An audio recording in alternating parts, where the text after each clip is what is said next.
This hi. I keep getting interrupted. I'm trying to make this video. Yeah. Okay. I'm instead of talking about this my previous topic, I'm gonna talk about something else. Okay. Because I'm weird and I wrote down like I wrote it down, so it's pointless now.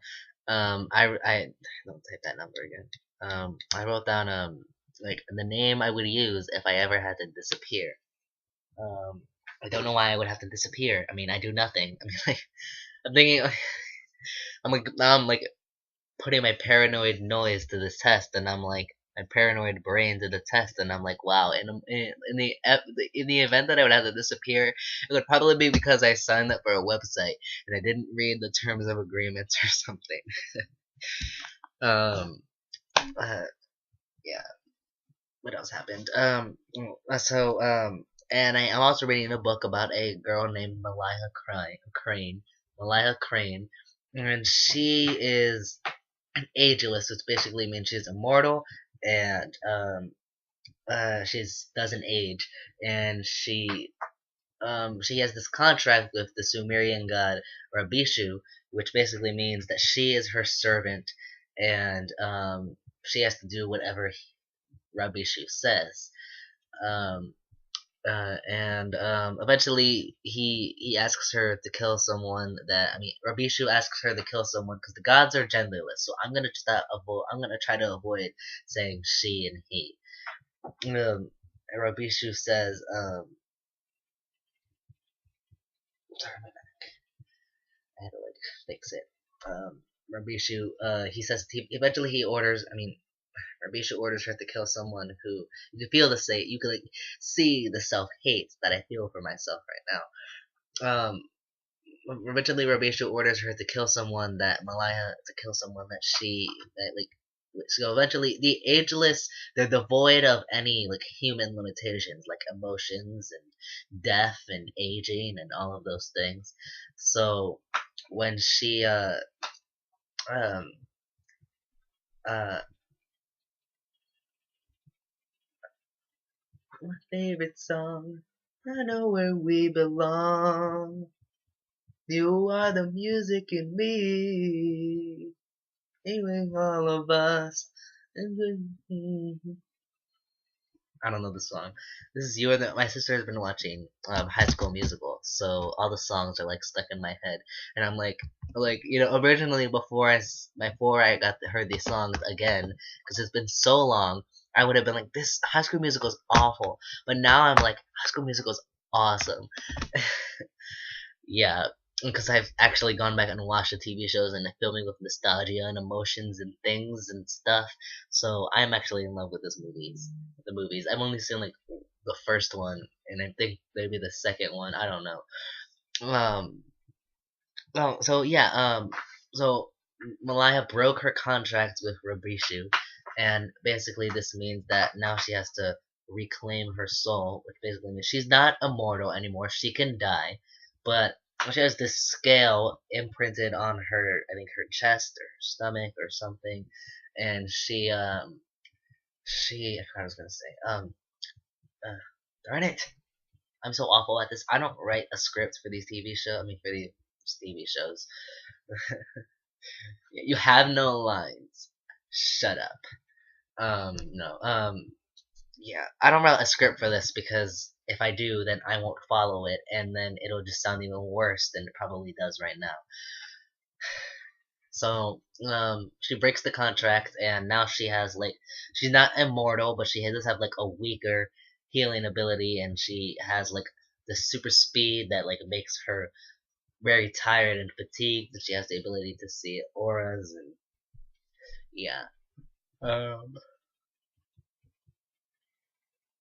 Sorry. Um,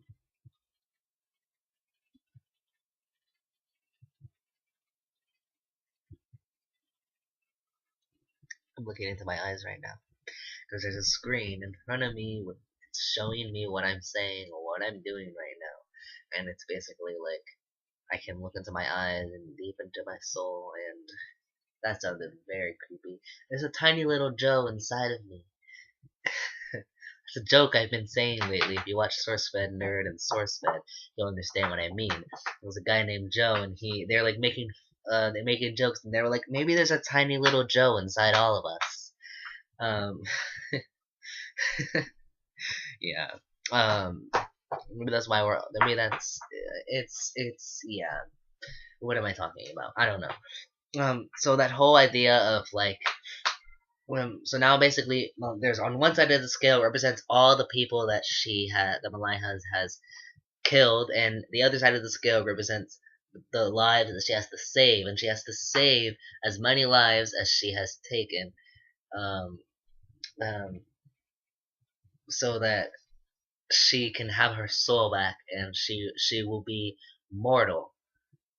No, well, she'll be human again. She won't be ageless. Actually, I think she loses her powers. I don't know.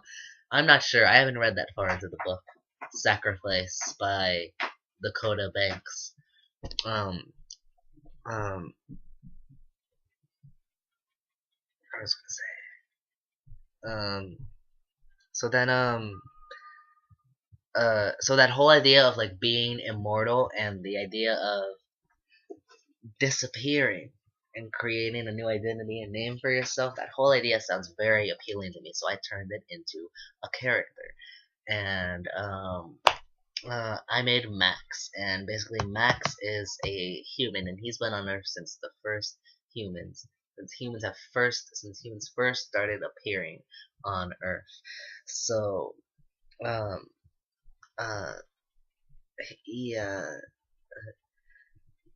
uh, I thought about like making this a TV show, but then I thought, wow, because yeah, I thought like each season would follow a new life and identity and name for Max. But then, wow, that's a little weird because you would like that would be an awful TV show. I mean, not because like it's like each season you have to fire every actor on the show and be like, get out of here, we're hiring new actors. So I and I'm like this, but this movie it's like this concept is a little hard to turn into a movie.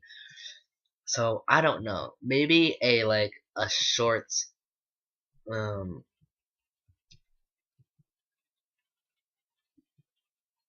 hmm,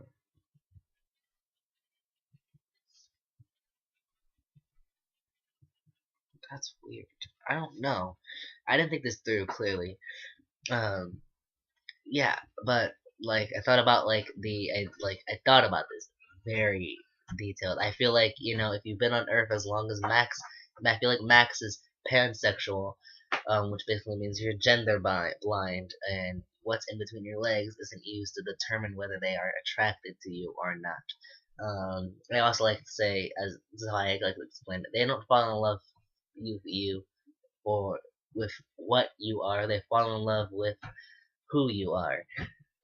That sounds very romantic. And it's like I feel like every TV show and movie character is pansexual. I mean, like they're like, Troy, I love you for who you are, not for what you look like. Ugh, yeah. So you'd be pansexual because if you've been on Earth for like millions of years, I feel if you've been alive for millions of years, um, I feel like my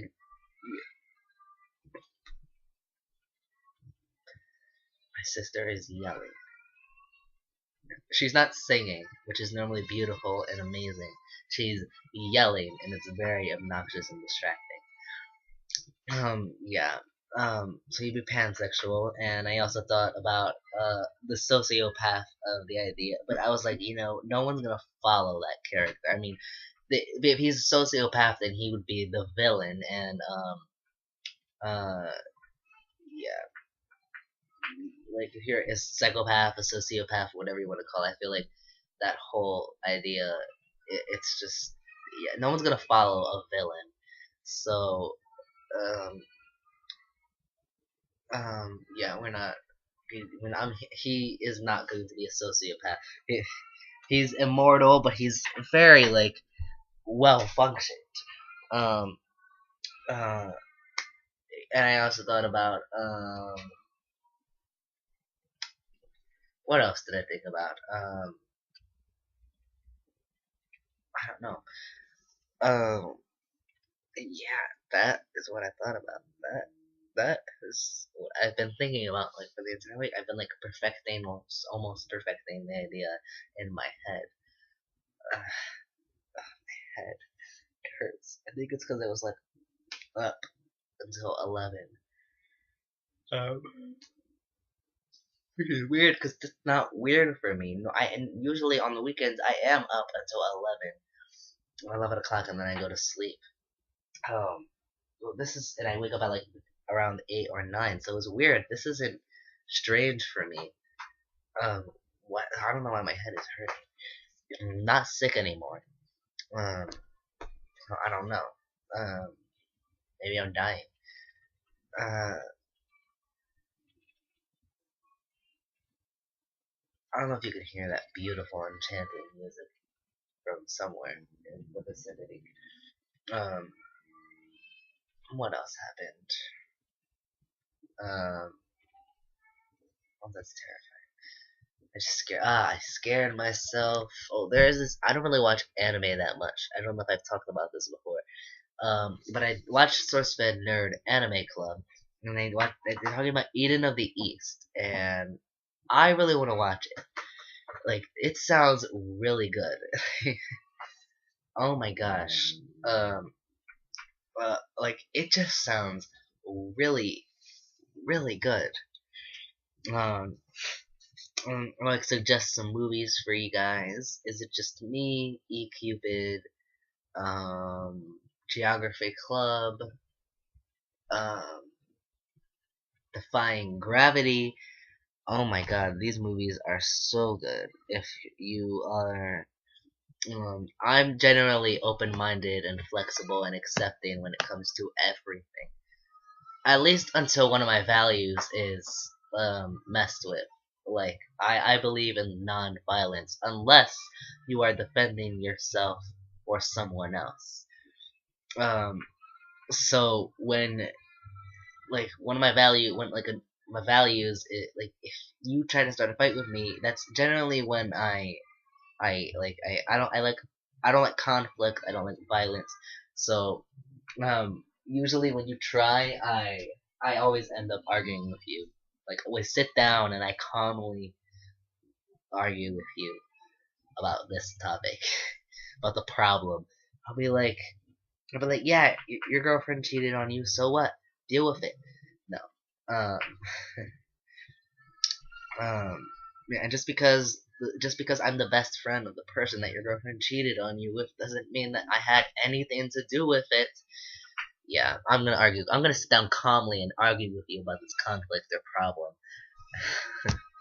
So, that is probably only the one of my values is messed with. That's usually when I get angry, or I start yelling, or I get um yeah, that's when I get angry, or I start yelling, or something. I become impatient and I have to argue with you.